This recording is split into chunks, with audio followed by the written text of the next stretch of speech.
warahmatullahi wabarakatuh. Perkenalkan, nama saya Paradise Eskom Mkom. Saya merupakan dosen di Prodi S1 Teknik Informatika, Fakultas Informatika, Institut Teknologi Telkom Purwokerto. Video ini saya buat dengan tujuan untuk memenuhi salah satu persyaratan sertifikasi dosen tahun 2023, yaitu pernyataan diri dosen dalam unjuk kerja Tridharma Perguruan Tinggi atau yang biasa disebut dengan PDD UKT PT, khususnya dalam aspek pengajaran. Saat ini, saya mengampu mata kuliah berpikir komputasi dengan kode mata kuliah IF 6110402. Mata kuliah berpikir komputasi merupakan mata kuliah wajib bagi mahasiswa semester 1 di Prodi S1 Teknik Informatika, Fakultas Informatika, Institut Teknologi Telkom Purwokerto. Mata kuliah berpikir komputasi memiliki bobot 2 SKS dengan kelas teori. Mata kuliah berpikir komputasi merupakan mata kuliah yang mempelajari langkah-langkah berpikir menggunakan logika untuk digunakan sebagai dasar peningkatan dalam kemampuan membuat suatu program. Adapun capaian pembelajaran lulusan yang dibebankan pada mata kuliah ini adalah sebagai berikut. Yang pertama, menguasai pengetahuan dan kemampuan untuk menggunakan ilmu dasar, matematika, sains, dan teknologi. Yang kedua, mempunyai kemampuan dalam mendefinisikan kebutuhan pengguna atau kebutuhan pasar. Yang ketiga, memiliki kemampuan untuk mengidentifikasi akar masalah dan menghasilkan solusi yang tepat berdasarkan analisa data. Selanjutnya, untuk capaian pembelajaran mata kuliah atau CPMK, mahasiswa dapat menerapkan konsep berpikir komputasi sebagai dasar untuk membuat program komputer. Adapun sub capaian pembelajaran mata kuliah adalah sebagai berikut. Yang pertama, mahasiswa dapat menjelaskan tujuan dan pentingnya mempelajari dasar berpikir komputasi. Yang kedua, mahasiswa dapat mempelajari tools, lingkungan, dan term di dalam dunia pemrograman serta lingkungan kerja. Yang ketiga, mahasiswa dapat menjelaskan konsep dasar berpikir komputasi. Yang keempat, mahasiswa mampu menjelaskan konsep dasar logika proposisional sebagai dasar logika pemrograman. Dan yang kelima, mahasiswa dapat membedakan berbagai kasus dalam berpikir komputasi tingkat dasar. Yang keenam, mahasiswa mampu menjelaskan struktur runtutan dan perjabangan dalam konsep algoritma. Yang ketujuh, mahasiswa mampu untuk menjelaskan struktur perulangan dalam konsep algoritma. Yang kedelapan, mahasiswa dapat menangani kasus berpikir komputasi tingkat menengah. 9. Mahasiswa dapat mengilustrasikan penyajian algoritma dalam bentuk pseudocode dan flowchart sebagai sebuah bagan yang menggambarkan algoritma sebagai penyelesaian masalah. Ke-10, mahasiswa dapat menangani berbagai kasus berpikir komputasi tingkat lanjut. Baik, selanjutnya untuk mata kuliah berpikir komputasi ini akan kita laksanakan sebanyak 16 pekan.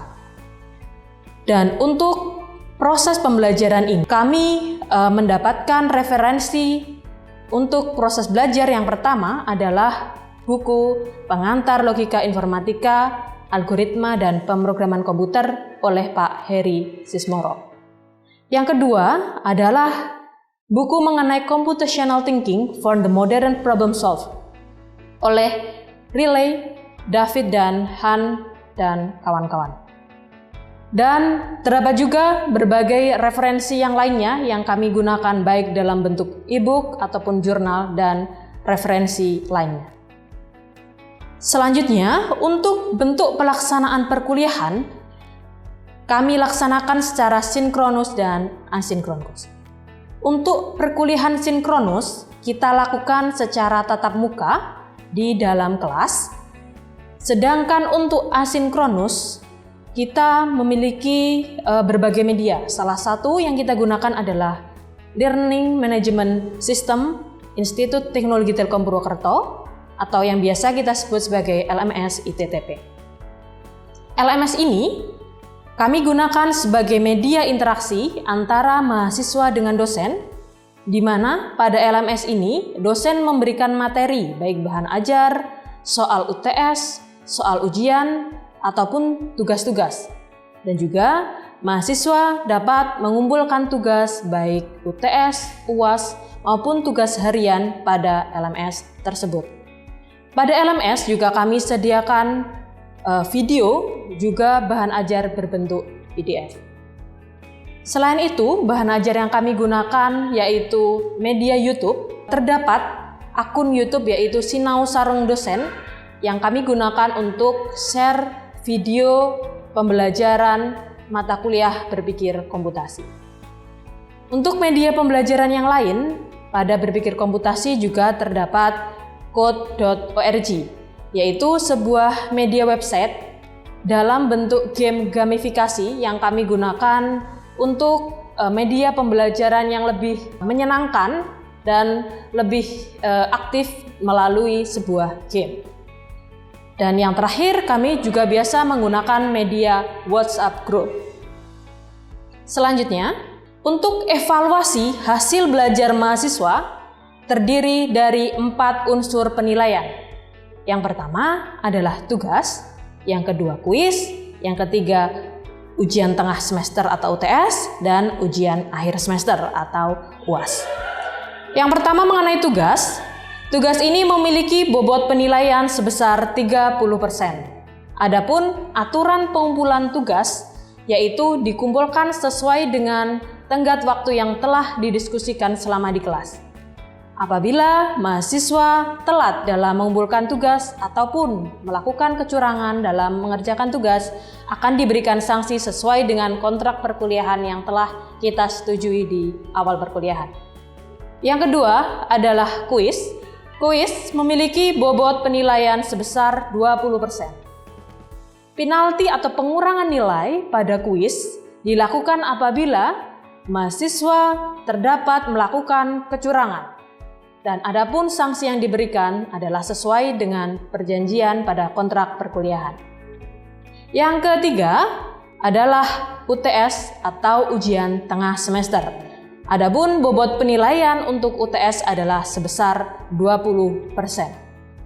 Yang keempat adalah ujian akhir semester atau UAS dengan bobot penilaian 20%.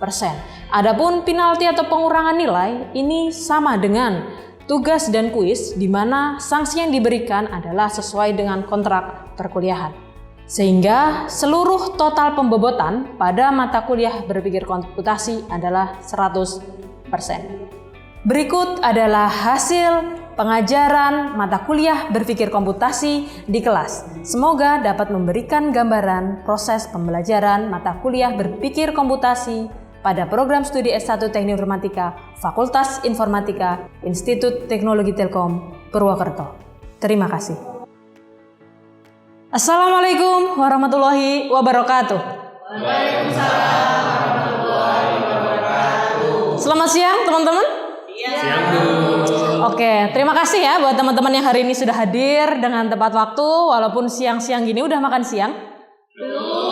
Belum, ya Allah. Oke, hari ini kita akan melanjutkan materi dari minggu kemarin. Untuk minggu lalu kita sudah mempelajari tentang problem decomposition, yaitu bagaimana cara kita memecahkan suatu masalah di algoritma.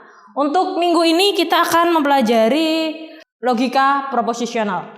Baik, silahkan teman-teman kita berdoa dulu ya sebelum kita memulai kegiatan di siang hari ini. Berdoa dipersilahkan. Oke, cukup? Baik, teman-teman silahkan diakses LMS-nya dulu ya, dibuka tentang logika proposisional. Sudah saya upload di LMS untuk materinya. Ya, silahkan dibuka dulu, saya tunggu. Sembari teman-teman membuka materi di LMS, saya akan menyampaikan bahwa nanti silahkan teman-teman PDF-nya, materinya silahkan di-download dari LMS. Untuk video pembelajaran juga sudah saya buatkan ya. Ada di link LMS juga. Juga saya upload di YouTube ya.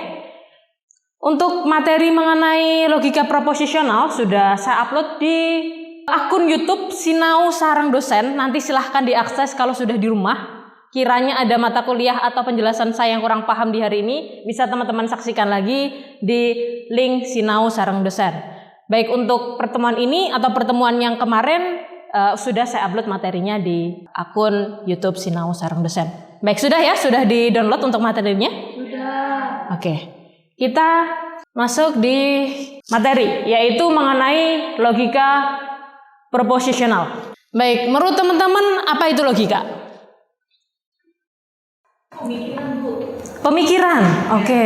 Ada lagi selain Mbak Dina ya namanya? Oke. Ada lagi? Apa itu logika menurut teman-teman yang lain? Cara berpikir, oke. Cara berpikir.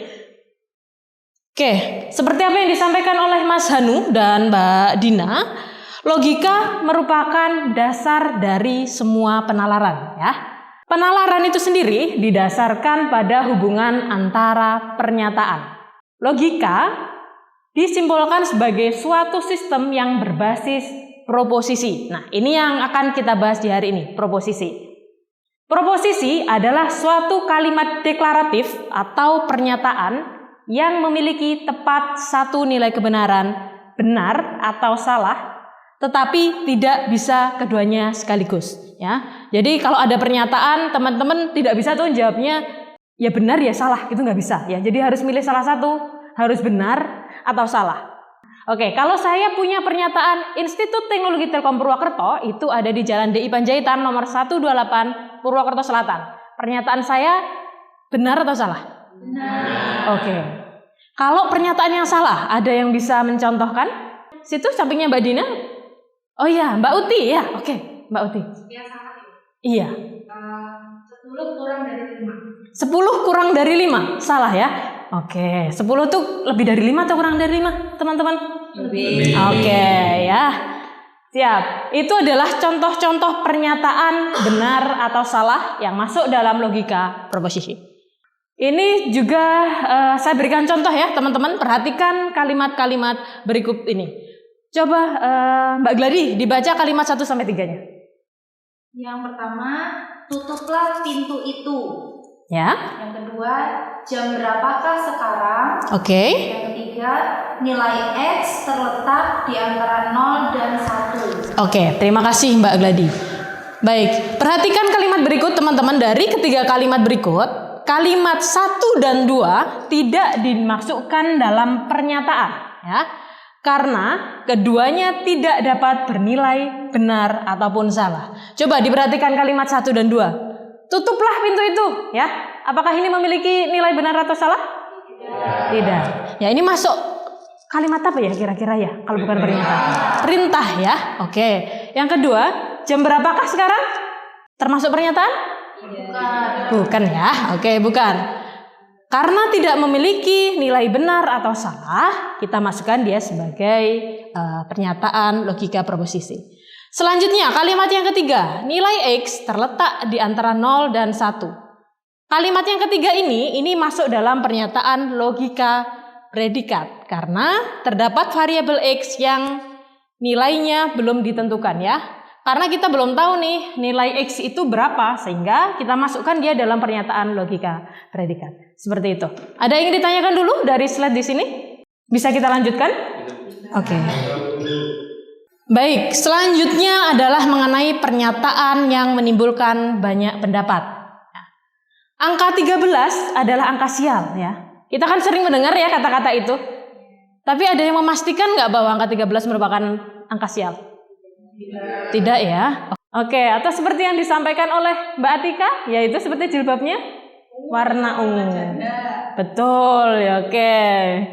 Warna janda, padahal kita belum tentu ya Mbak tahu apakah memang warna ungu itu warna janda. Padahal bagus ya kalau warna ungu, ya kan? Oke, selanjutnya yang masuk dalam kalimat perintah atau kalimat permintaan atau pertanyaan. Misalnya yang pertama, Badu kerjakan tugas tersebut. Yang kedua, Budi, apakah kamu sudah mengerjakan tugas? Ya, kita harus bisa membedakan mana kalimat perintah dan kalimat pertanyaan. Oke, coba nih ya, ada beberapa statement. Yang pertama, semut lebih kecil daripada kecoa. Apakah ini suatu pernyataan? Oke, kenapa tuh termasuk suatu pernyataan? Yang kedua, apakah ini suatu proposisi? Iya, kenapa tuh kok proposisi? Karena bisa memiliki nilai benar. Oke, apakah nilai kebenaran dari proposisi tersebut? Benar ya, jadi semut memang lebih kecil daripada kecoa. Selanjutnya, 354 kurang dari 111. Saya coba tanya ke Mas Danu ya. Oke, apakah nomor 2 ini ya, 354 kurang dari 111, apakah suatu pernyataan? Betul. Apakah ini suatu proposisi, Mas Danu? Betul. Betul ya. Apakah nilai kebenaran dari proposisi di atas? Salah ya. Harusnya apa? Harusnya 354 lebih dari 100. Oke, lebih besar dari 111. Baik. Nanti untuk beberapa contoh silahkan buat teman-teman baca ya. Oke. Selanjutnya kita masuk di logika proposisional. Adalah logika yang memproses penarikan kesimpulan secara logis dari proposisi-proposisi.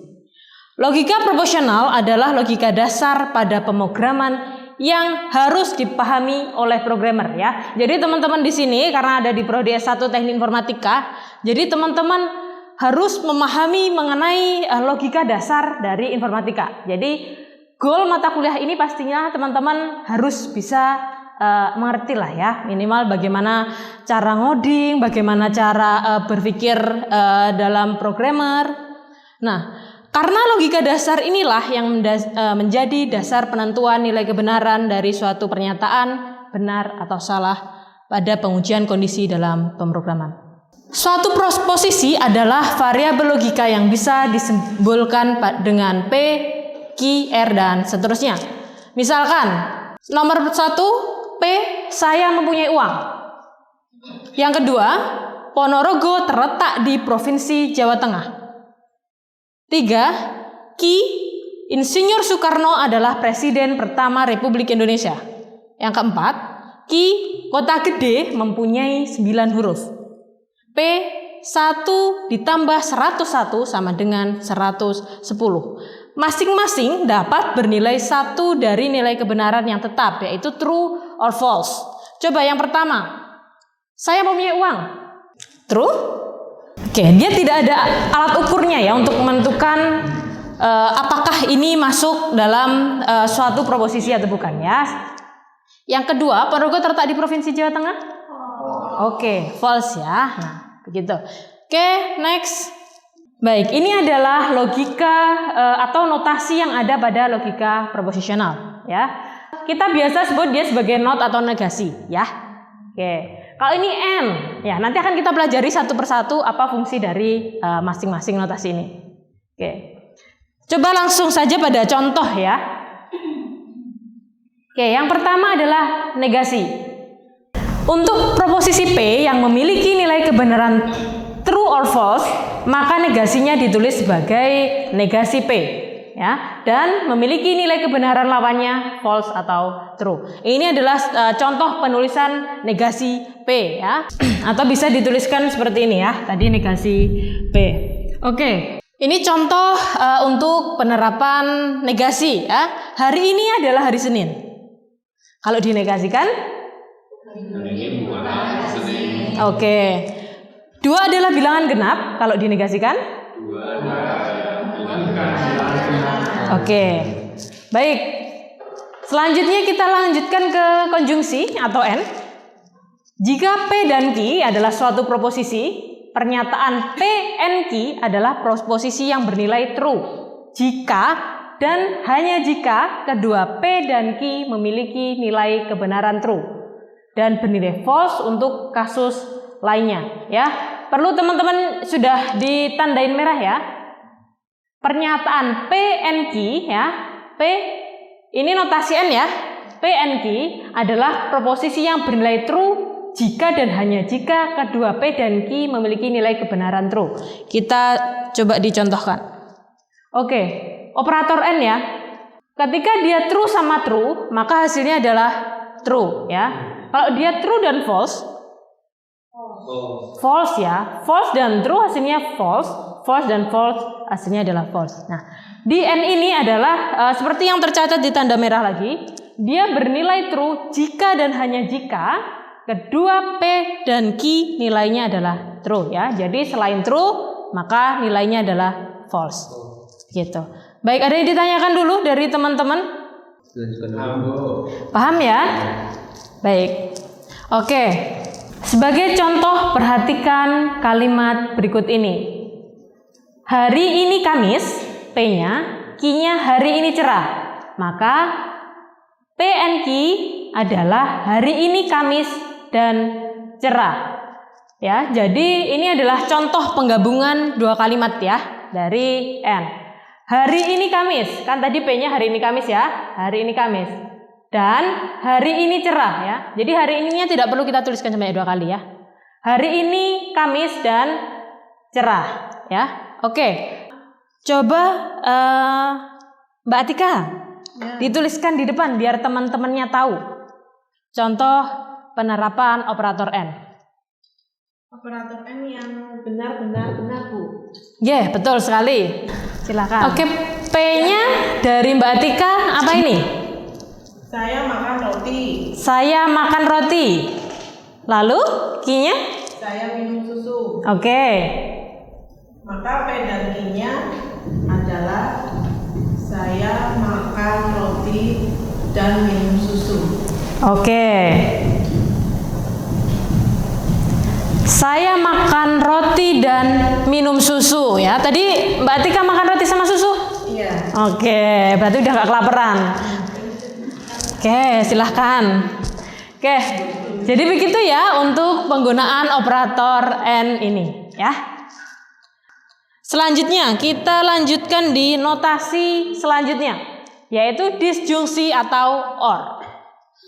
Jika P dan Q suatu proposisi, pernyataan P or Q adalah proposisi yang bernilai false jika dan hanya jika kedua P dan Q memiliki kebenaran false dan bernilai true untuk kasus lainnya ya. Ini untuk notasinya P or Q ya.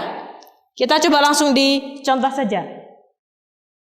Operator OR digambarkan dengan tabel kebenaran seperti berikut. Oke, coba saya tanya ke Mbak Uti deh, Mbak Uti.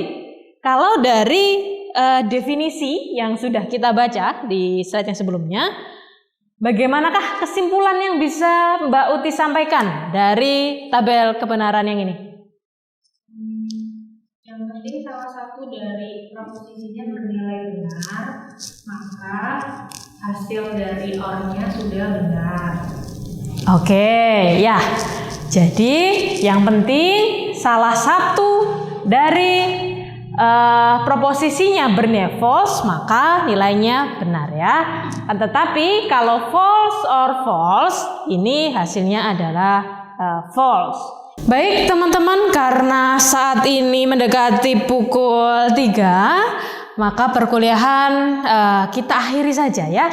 Tapi sebelum kita akhiri mata kuliah berpikir komputasi di siang menuju sore hari ini, saya berikan latihan dulu untuk teman-teman berlatih mengenai apa yang sudah kita pelajari di hari ini ya.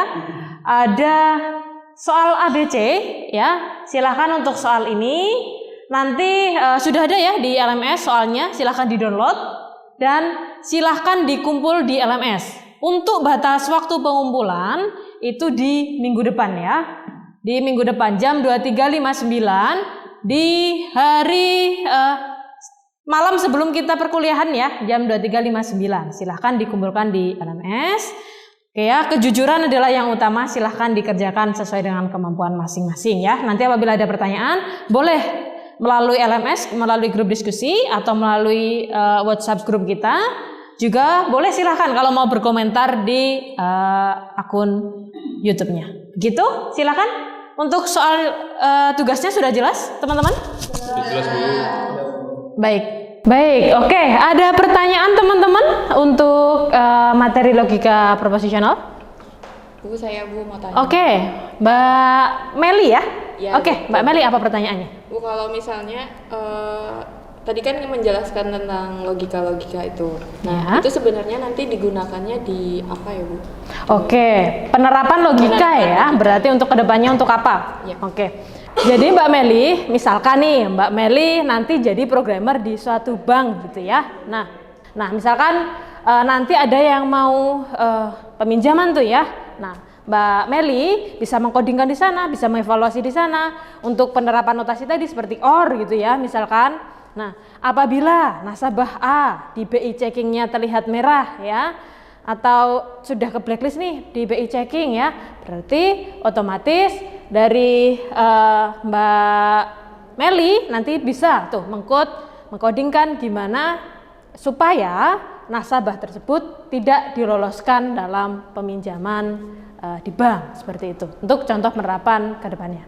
Seperti itu Mbak Meli, sudah jelas? Sudah jelas, Bu. Baik ya, oke. Terima kasih atas kehadiran rekan-rekan semua di kelas sore hari ini. Terima kasih, saya akhiri. Wassalamualaikum warahmatullahi wabarakatuh. Demikian deskripsi singkat cuplikan proses pembelajaran dari mata kuliah berpikir komputasi yang saya ampu. Semoga dapat memberikan gambaran mengenai kinerja pengajaran yang saya lakukan, khususnya di mata kuliah berpikir komputasi.